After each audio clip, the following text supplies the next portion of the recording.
Good morning everyone. तो आज है 6 नवंबर और 6 नवंबर से दोस्तों करंट अफेयर का जितने भी क्वेश्चन बन सकते हैं उसको आज हम हल करेंगे। जो लगभग इसमें से 100 प्लस क्वेश्चन को हम हल करेंगे और ये जो क्वेश्चन रहेगा आपके आरआरबी एनटीपीसी और एसएससी जीडी के लिए मोस्ट इम्पॉर्टेंट होने वाला है, जिसमें हमारा टारगेट है दोस्तों 90 प्लस स्कोर का। जो ये डेली करंट अफेयर का क्लास है वो रोज़ सुबह 8 बजे हमारे यूट्यूब चैनल पर चलता है और इससे रिलेटेड दोस्तों जितने भी सिलेबस हैं उसका भी क्लास चल रहा है। जीके जीएस का भी क्लास चल रहा है, साइंस का भी चल रहा है और मैथ्स का भी चल रहा है। तो अगर आप इन सेशन को नहीं ज्वाइन किए हैं तो ज़रूर ज्वाइन कीजिएगा दोस्तों, क्योंकि इसमें मैं बहुत ही अच्छे अच्छे क्वेश्चन सॉल्व करा रहा हूँ। और दोस्तों अगर आपको यह सेशन अच्छे लगेगा तो हमारे इस चैनल को ज़रूर सब्सक्राइब कर दीजिएगा। तो बिना देरी किए चलते हैं अपने पहले प्रश्न की ओर और जानते हैं 6 नवंबर के करंट अफेयर के क्वेश्चन के बारे में। देखिए दोस्तों, जो सबसे पहले हमारा प्रश्न है कि पहला प्रश्न है किस राज्य यूटी में स्थित राष्ट्रपति भवन, सांस्कृतिक केंद्र और अमृत उद्यान में कोणार्क चक्र की 4 बलुआ पत्थर की प्राकृतियां स्थापित की गई हैं? किस राज्य यूटी में स्थित राष्ट्रपति भवन, सांस्कृतिक केंद्र और अमृत उद्यान में कोणार्क चक्र की 4 बलुआ पत्थर की प्रकृतियां स्थापित की गई हैं? उत्तर प्रदेश में, नई दिल्ली, चंडीगढ़ या लद्दाख? तो कहाँ की गई हैं? तो इसका राइट आंसर दोस्तों ऑप्शन नंबर बी, नई दिल्ली में की गई हैं। कुछ इससे जुड़े इंपॉर्टेंट पॉइंट को कवर कर लेते हैं। नई दिल्ली में स्थित राष्ट्रपति भवन, सांस्कृतिक केंद्र और अमृत उद्यान में कोणार्क चक्र के 4 बलुआ पत्थर की प्रकृतियां स्थापित की गई हैं। यह कोणार्क चक्र की प्रकृतियां भारत की समृद्ध सांस्कृतिक विरासत को प्रदर्शित करेगी और उसका प्रचार भी करेगी। कोणार्क सूर्य मंदिर के बारे में कुछ जान लेते हैं। यह यूनेस्को की सूची में एक विश्व धरोहर स्थल में है। यह यूनेस्को की सूची में एक विश्व धरोहर स्थल है। यह उड़ीसा राज्य में स्थित है। कोणार्क चक्र में 8 चौड़ी तिलियां और 8 आंतरिक तिलियां हैं। इसका व्यास 9 फीट है। कोणार्क मंदिर सूर्य देवता को समर्पित है दोस्तों। ठीक, अगले क्वेश्चन की ओर बढ़ते हैं और राष्ट्रपति भवन के बारे में कुछ जीके को हम कवर कर लेते हैं। राष्ट्रपति भवन किसका आधिकारिक निवास है? तो ये भारत के राष्ट्रपति का निवास है। और राष्ट्रपति भवन कहाँ स्थित है? तो ये नई दिल्ली में स्थित है। राष्ट्रपति भवन को पहले किस नाम से जाना जाता था? तो इससे पहले वायसराय हाउस के नाम से जाना जाता था। और राष्ट्रपति भवन को किसने डिजाइन किया था? तो एडविन लुटियन ने डिजाइन किया था। और राष्ट्रपति भवन का निर्माण कब पूरा हुआ था? तो 1929 में यह पूर्ण तरीके से बन गया था। और राष्ट्रपति भवन से इंडिया गेट तक के ऐतिहासिक मार्ग का नाम बदलकर कर्तव्य पथ कर दिए गए हैं। और आज़ादी के बाद इसे क्या कहा जाता था? तो इसे राजपथ कहा जाता था।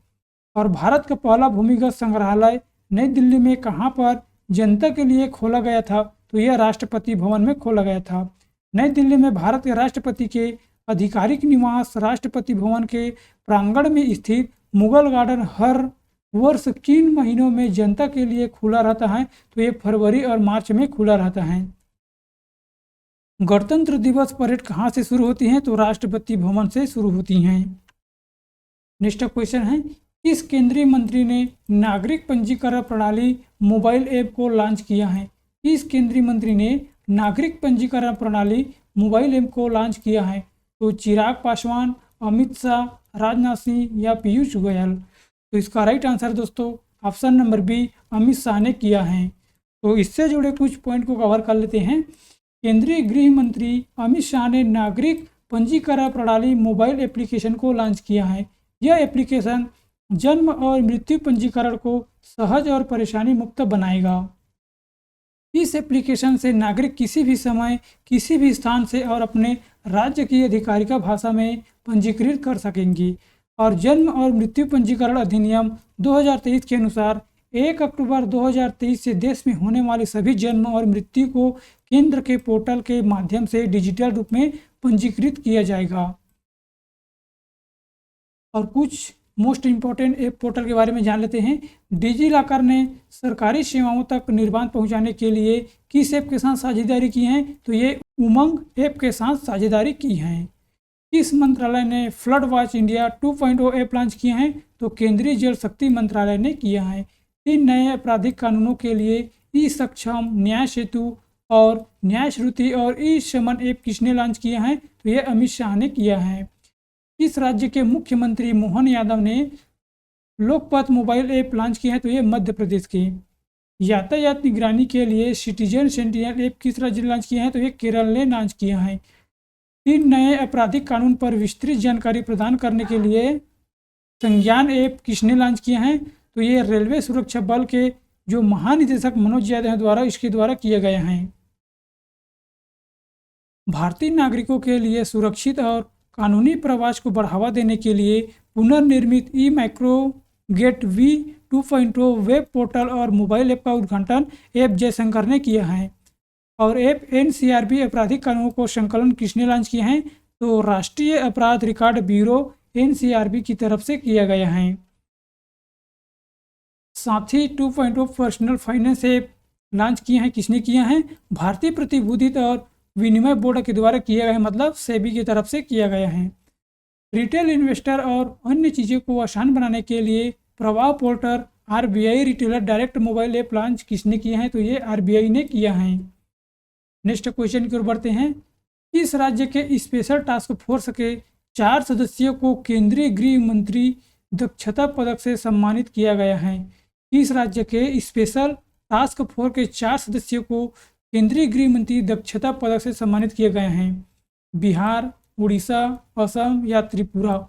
इसका राइट आंसर दोस्तों ऑप्शन नंबर सी, असम राज्य के जो 4 टास्क फोर्स हैं दोस्तों उसको गृह मंत्री दक्षता पदक से सम्मानित किया गया है। और कौन कौन से हैं देख लेते हैं। देखिए, असम के स्पेशल टास्क फोर्स के 4 सदस्यों को गृह मंत्रालय द्वारा विशेष अभियानों में उत्कृष्टता के लिए केंद्रीय गृह मंत्री दक्षता पदक से सम्मानित किया गया है। यह सम्मान 21 मार्च 2023 से 20 मार्च 2024 तक असम के सबसे अधिक दबाव वाले आपराधिक मुद्दों से निपटने में उनके महत्वपूर्ण योगदान को मान्यता देता है। स्पेशल टास्क फोर्स ने मादक पदार्थों की तस्करी, नकली मुद्रा और गैंडे की अवैध शिकार को लक्षित करके रणनीति अभियानों के माध्यम से प्रभावशाली परिणाम प्राप्त किए हैं, जिस वजह से उन्हें इस पदक से सम्मानित किया जाता है। और असम के कुछ स्टैटिक जीके के बारे में जान लेते हैं। जो राज्य दर्शन है दोस्तों, देखिए जो असम राज्य है जिसकी राजधानी है दिसपुर और इसकी स्थापना कब किया गया था? 26 जनवरी 1950 को, जहां का मुख्यमंत्री हैं हिमंत बिस्वा शर्मा और राज्यपाल हैं लक्ष्मण प्रसाद आचार्य। और असम के कुल पड़ोसी देश किसने हैं? 2 हैं। असम के कुल 2 पड़ोसी देश हैं, भूटान और बांग्लादेश। और असम के कुल पड़ोसी राज्य कितने हैं? 7 हैं। कौन कौन से हैं? मेघालय, त्रिपुरा, मिजोरम, अरुणाचल प्रदेश, नागालैंड, मणिपुर और पश्चिम बंगाल जो राज्य हैं वो असम के पड़ोसी राज्य हैं। और राजकीय पक्षी कौन सी हैं? Wood duck. राजकीय पशु हैं एक सींग वाला गेंडा और राजकीय वृक्ष हैं होलोंग। और लोक नृत्य क्या क्या है यहाँ की? बिहू, बागुरुम्बा, भोरताल और सत्रियाँ और झूमर जो हैं असम राज्य के लोक नृत्य हैं। और कौन कौन से त्यौहार मनाए जाते हैं? बिहू, मिड डे मीफी, जोरहाट, अम्बुबाची त्यौहार और बोहाग बिहू, माजुली उत्सव, रोंकर त्यौहार जो हैं असम राज्य में मनाया जाता है। अगला क्वेश्चन देखते हैं। इसरो ने किस राज्य यूटी में भारत के पहले एनालॉग अंतरिक्ष अभियान का शुभारंभ किया है? लेह लद्दाख, नई दिल्ली, श्रीनगर या चेन्नई? इसका राइट आंसर है ऑप्शन नंबर ए दोस्तों, लेह लद्दाख में किया गया है। भारतीय अंतरिक्ष अनुसंधान संगठन इसरो ने लेह लद्दाख में देश के पहले एनालॉग अंतरिक्ष अभियान का शुभारंभ किया है। इस मिशन का उद्देश्य है अंतरिक्ष में रहने की चुनौतियों का अध्ययन करने के लिए लद्दाख की मंगल जैसी स्थितियों का उपयोग करते हुए एक अंतर्ग्रही आवास का अनुकरण करना है, जिससे भविष्य के अन्वेषण को लाभ होगा। यह mission human space flight centre AAKA space studio Ladakh विश्वविद्यालय IIT बॉम्बे के सहयोग और लद्दाख स्वायत्त पहाड़ी विकास परिषद के समर्थन से शुरू हुआ है।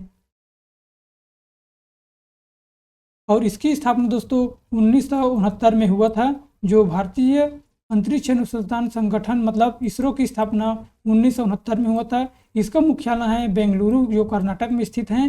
और इसकी अध्यक्ष हैं दोस्तों A सोमनाथ।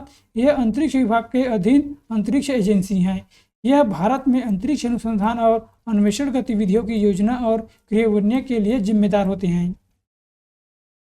पांचवा क्वेश्चन देखते हैं, किसके द्वारा गुजरात के अहमदाबाद में सबसे बड़े अपशिष्ट से ऊर्जा संयंत्र का उद्घाटन किया गया है? राजनाथ सिंह, अमित शाह, चिराग पासवान या नरेंद्र मोदी? इसका राइट आंसर है option number B, Amit Shah ने किया है। केंद्रीय गृह मंत्री अमित शाह ने अहमदाबाद के पीपलाज में पब्लिक प्राइवेट पार्टनरशिप के माध्यम से स्थापित गुजरात के सबसे बड़े अपशिष्ट से ऊर्जा संयंत्र का उद्घाटन किया है।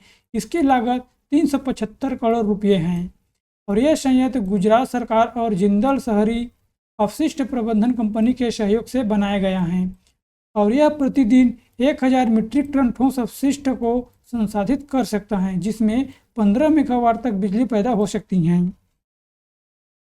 अगला क्वेश्चन, भारत और किस देश के बीच 9वां संयुक्त अभ्यास गरुड़ शक्ति 2024 का आयोजन हुआ है? भारत और किस देश के बीच 9वां संयुक्त अभ्यास गरुड़ शक्ति 2024 का आयोजन शुरू हुआ है? नेपाल, इंडोनेशिया, जापान या श्रीलंका? इसका राइट आंसर है ऑप्शन नंबर बी दोस्तों, इंडोनेशिया के साथ हुआ है। भारत और इंडोनेशिया के बीच जकार्ता में संयुक्त विशेष बल अभ्यास गरुड़ शक्ति 2024 के 9वें संस्करण का आयोजन किया गया है। इसी के लिए पैराशूट रेजिमेंट के 25 कर्मियों वाली भारतीय सेना की टुकड़ी जकार्ता के लिए रवाना हो गई हैं। यह अभ्यास 1 से 12 नवंबर 2024 तक चलेगा। इस अभ्यास में उन्नत विशेष बल कौशल, हथियारों, रणनीति और तकनीकों पर ज्ञान साझा करना शामिल होगा और इन कौशलों को एकत्रित करने के लिए अंतिम सत्यापन अभ्यास भी शामिल होगा। और कुछ सैन्य अभ्यास से जुड़े क्वेश्चन को देख लेते हैं। देखिए दोस्तों, संयुक्त सैन्य अभ्यास किसके किसके बीच हुआ है? तो भारत और अमेरिका के बीच हुआ है दोस्तों, जो राजस्थान के बीकानेर जिले में हुआ है। और संयुक्त सैन्य अभ्यास अल नहाद किसके बीच हुआ है? भारत और ओमान के बीच हुआ है, जिसका आयोजन स्थल है सलाला, जो ओमान में स्थित है। और संयुक्त सैन्य अभ्यास मैत्री किसके किसके बीच हुआ है? तो भारत और थाईलैंड के बीच हुआ है, जिसका आयोजन स्थल है ताक प्रांत, जो थाईलैंड में उपस्थित है। संयुक्त सैन्य अभ्यास डस्टलिक भारत और उज्बेकिस्तान के बीच हुआ है, जिसका स्थल दोस्तों अरमेज जिला। और एक सा टाइगर ट्रायम 24 भारत और अमेरिका के बीच हुआ था, जिसका आयोजन स्थल है भारत के पूर्वी समुद्री तट। और संयुक्त सैन्य अभ्यास धर्म गार्जियन भारत और जापान के बीच हुआ था, जिसका आयोजन स्थल रहा है राजस्थान। अगला क्वेश्चन देखते हैं, भारत और किस देश के बीच संयुक्त विशेष बल अभ्यास वज्र प्रहार का 15वां संस्करण आयोजित किया गया है? अमेरिका, नेपाल, श्रीलंका या रूस? इसका right answer option number A, America के साथ किया गया है। भारत और अमेरिका के बीच संयुक्त विशेष बल अभ्यास वज्र प्रहार का 15वां संस्करण आयोजित किया गया है। इसका आयोजन 2 से 22 नवंबर तक अमेरिका के इडाहो में आर्चर्ड कॉम्बैट ट्रेनिंग सेंटर में आयोजित हुआ है। पिछला अभ्यास दिसंबर 2023 में मेघालय के उमरोई में आयोजित किया गया था और अमेरिका की राजधानी है वाशिंगटन डीसी, जिसकी राष्ट्रपति हैं दोस्तों जो बाइडन और इसका मुद्रा है यूएस डॉलर। अगला क्वेश्चन, कृषि एवं किसान कल्याण मंत्रालय द्वारा कितने करोड़ रुपए के कुल बजट के साथ नमो ड्रोन दीदी योजना शुरू की गई है? 1000 करोड़, 1261 करोड़, 1500 करोड़ या 2200 करोड़? इसका राइट आंसर है ऑप्शन नंबर बी, 1261 करोड़ का अनुदान की गई है। कृषि एवं किसान कल्याण मंत्रालय द्वारा 1261 करोड़ रुपए के कुल बजट के साथ नमो ड्रोन दीदी योजना शुरू की गई है। इसका उद्देश्य है 2024 से 25 और 25 से 26 के बीच 1450 चयनित महिला एवं सहायक समूह को सशक्त बनाना है। इस पहल से कृषि दक्षता में वृद्धि, महिला उद्यमिता को समर्थन करना और ग्रामीण क्षेत्रों में आधुनिक कृषि तकनीकों को बढ़ावा देना। और अगला क्वेश्चन देखते हैं, 1 नवंबर 2024 को नई दिल्ली के साउथ ब्लॉक में भारत के रक्षा सचिव का पदभार किसने ग्रहण किया है? 1 नवंबर 2024 को नई दिल्ली के साउथ ब्लॉक में भारत के रक्षा सचिव का पदभार किसने ग्रहण किया है? नरेंद्र चंद्र सिंह, राजेश कुमार सिंह, पीयूष शर्मा या अमान राठौड़? तो इसका राइट आंसर है option number B, Rajesh Kumar Singh ने पद ग्रहण किया है। केरल कैडर के 1989 बैच के आईएएस जो ऑफिसर है दोस्तों राजेश कुमार सिंह को भारत का रक्षा सचिव नियुक्त किया गया है। इन्होंने आईएएस अधिकारी गिरिधर अरमाने का स्थान लिया है। इससे पहले राजेश कुमार सिंह ने वाणिज्य और उद्योग मंत्रालय में भी अंतरिक्ष व्यापार संवर्धन विभाग के सचिव के रूप में भी कार्यरत किया था। और 10वां क्वेश्चन देखते हैं, CII स्पोर्ट्स बिजनेस अवार्ड 2024 में वर्ष की सर्वश्रेष्ठ स्पोर्ट्स लीग का पुरस्कार किसने जीता है? Tamil Nadu Premier League, Pro Kabaddi League, Indian Premier League या महिला प्रीमियर लीग? इसका right answer option number B, Pro Kabaddi League ने पुरस्कार जीता है। प्रो कबड्डी लीग को भारतीय उद्योग परिसंघ स्पोर्ट्स बिजनेस अवार्ड 2024 में प्रतिष्ठित best sports league of the year पुरस्कार से सम्मानित किया गया है। यह पुरस्कार समारोह नई दिल्ली में भारतीय उद्योग परिसंघ स्कोर कार्ड 2024 कार्यक्रम के हिस्से के रूप में आयोजित किया गया था। अगला क्वेश्चन देखते हैं, कर्नाटक राज्य के स्थापना दिवस किस दिन मनाया जाता है? कर्नाटक राज्य के स्थापना दिवस किस दिन मनाया जाता है? 3 नवंबर, 1 नवंबर या 2 नवंबर या 4 नवंबर? इसका राइट आंसर दोस्तों ऑप्शन नंबर बी, कर्नाटक राज्य की स्थापना दिवस 1 नवंबर को मनाया जाता है। कर्नाटक स्थापना दिवस प्रत्येक वर्ष 1 नवंबर को मनाया जाता है। कर्नाटक राज्य का गठन 1 नवंबर 1956 को राज्य पुनर्गठन अधिनियम के अधीन किया गया था। कर्नाटक पहले मैसूर राज्य कहलाता था। 1973 में पुनर्नामकरण कर इसका नामकरण करके कर्नाटक कर दिया गया है। कुछ इससे जुड़े जो राज्य हैं दोस्तों उसके हम स्थापना दिवस के बारे में जान लेते हैं। जो पंजाब है दोस्तों उसके 1 नवंबर को 1966 को स्थापना दिवस मनाया जाता है। पंजाब में भी 1 नवंबर को मनाया जाता है और मध्य प्रदेश भी 1 नवंबर 1956 को इसका स्थापना दिवस मनाया गया था। और हरियाणा जो दोस्तों इसका भी स्थापना दिवस 1 नवंबर को मनाया जाता है और ये जो है दोस्तों 1 नवंबर 1966 में बना था। और कर्नाटक दोस्तों 1 नवंबर को मनाया जाता है। छत्तीसगढ़ भी 1 नवंबर को मनाया जाता है जो 2000 में स्थापना दिवस हुआ था। और आंध्र प्रदेश भी 1 नवंबर को मनाया जाता है। केरल भी, पुडुचेरी और लक्षद्वीप ये सभी दोस्तों 1 नवंबर को स्थापना दिवस मनाया जाता है। और लास्ट क्वेश्चन देख लेते हैं, multi commodity exchange of India की नई मुख्य कार्यकारी अधिकारी CEO और प्रबंधक निदेशक मतलब MD कौन बनी है? अमीषा मेहता, शोभना राय, संजना अवस्थी या प्रवीणा राय? इसका राइट आंसर है ऑप्शन नंबर डी, प्रवीणा राय जो है दोस्तों नए CEO और MD बने हैं। प्रवीणा राय ने multi commodity exchange of India के नए मुख्य कार्यकारी अधिकारी और प्रबंधक निदेशक के रूप में कार्यभार को संभाला है। इनका कार्यकाल 5 वर्ष के लिए होगा। प्रवीणा राय PS रेड्डी का स्थान लेगी। और MCX देश का सबसे बड़ा कमोडिटी डेरिवेटिव एक्सचेंज है जिसका मुख्यालय मुंबई में है और इसकी स्थापना 2003 में हुआ था। तो दोस्तों आज का हमारा क्वेश्चन यहीं पे समाप्त होते हैं जो हम लगभग 100 क्वेश्चन को सॉल्व किए हैं। क्वेश्चन तो इसमें 12 हैं लेकिन हर क्वेश्चन के अंदर मैं 10 से 15 क्वेश्चन को ऐड किया हूँ दोस्तों जो आपके एग्ज़ाम के पॉइंट ऑफ व्यू से मोस्ट क्वेश्चन साबित हो सकते हैं। तो अच्छी तरह से इसको याद रख लीजिएगा दोस्तों। और इसका जो PDF का लिंक है मैं डिस्क्रिप्शन बॉक्स में दे दूंगा, वहाँ पर जाकर के इसे डाउनलोड कर सकते हैं। और आपके लिए दोस्तों 2 क्वेश्चन का टेस्ट है, इसका आंसर कमेंट बॉक्स में देना है। इसरो ने किस राज्य यूटी में भारत के पहले एनालॉग अंतरिक्ष अभियान का शुभारंभ किया है? लेह लद्दाख, नई दिल्ली, श्रीनगर या चेन्नई?